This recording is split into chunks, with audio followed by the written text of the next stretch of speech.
The story of an hour by Kate Chopin, یہ ایک چھوٹی سی انٹرسٹنگ اسٹوری ہے۔ اس میں تقریباً 3 کریکٹرز ہوتے ہیں، جس میں ایک مین کریکٹر ہے لوئس میلرڈ۔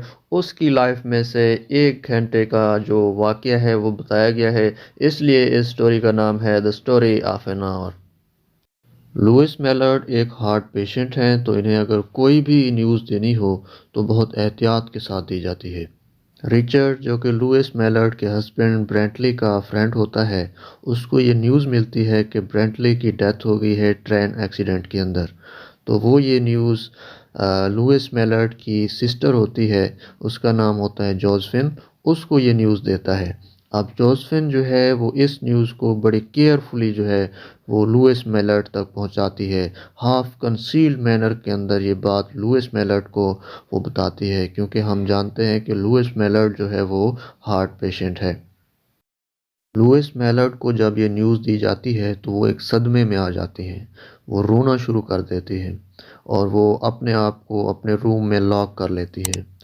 اور اپنے روم میں جب وہ لاک کر لیتی ہیں اپنے آپ کو، تو وہ ایک ونڈو کے قریب بیٹھی ہوتی ہیں اور اس وقت وہ بہت سیڈ فیل کر رہی ہوتی ہے۔ ونڈو سے باہر وہ دیکھتی ہے کہ برڈ جو ہیں وہ چہچہا رہے ہیں اور لوگ جو ہیں جو چیزیں بیچتے ہیں ان کی آوازیں آ رہی ہیں اور بارش آنے والی ہے، آسمان پر بادل بنے ہوئے ہیں۔ تو وہ ان ساری چیزوں کو دیکھتے ہوئے اپنے فیوچر کے بارے میں سوچتی ہے کہ اس کا فیوچر جو ہے اس کے ہسبینڈ مسٹر برینٹلی کے بغیر کس طرح کا ہونے والا ہے۔ تو اس کے اندر دل میں کہیں نہ کہیں یہ ایک خوشی ظاہر ہوتی ہے کہ اب وہ آزاد ہو چکی ہے، اب وہ بالکل فری ہے۔ اس کی لائف کے بہت ہی اچھے دن آنے والے ہیں، اب اسے کوئی روکنے والا نہیں، اس پر کوئی پابندی نہیں، اب وہ اپنی مرضی سے جہاں چاہے جا سکتی ہے، جو چاہے کر سکتی ہے۔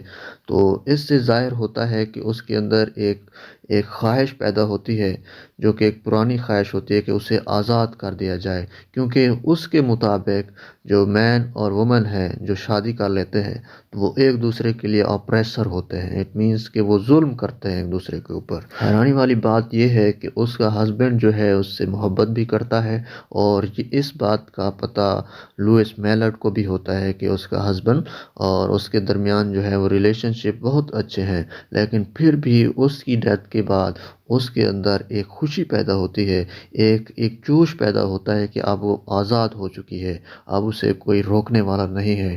اس کے لپس میں سے 3 ورڈز نکلتے ہیں، فری، فری اینڈ فری۔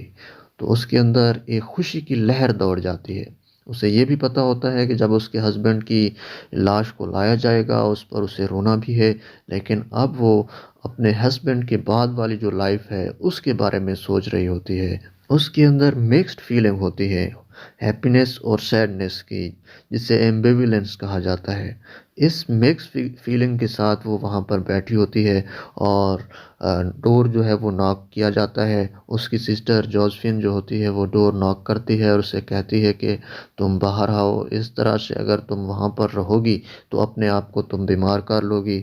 تو وہاں سے لوئس میلرڈ جو ہے وہ باہر آتی ہے اور نیچے رچرڈز بھی آیا ہوتا ہے جو کہ مسٹر برینٹلے کا فرینڈ ہوتا ہے۔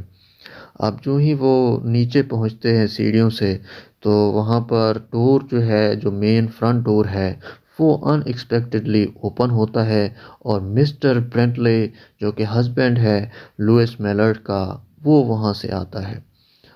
اب بات یہ ہے کہ اس کو معلوم بھی نہیں ہے کوئی اس طرح کا ایکسیڈنٹ ہوا اور نہ ہی وہ اس ٹرین میں موجود تھا۔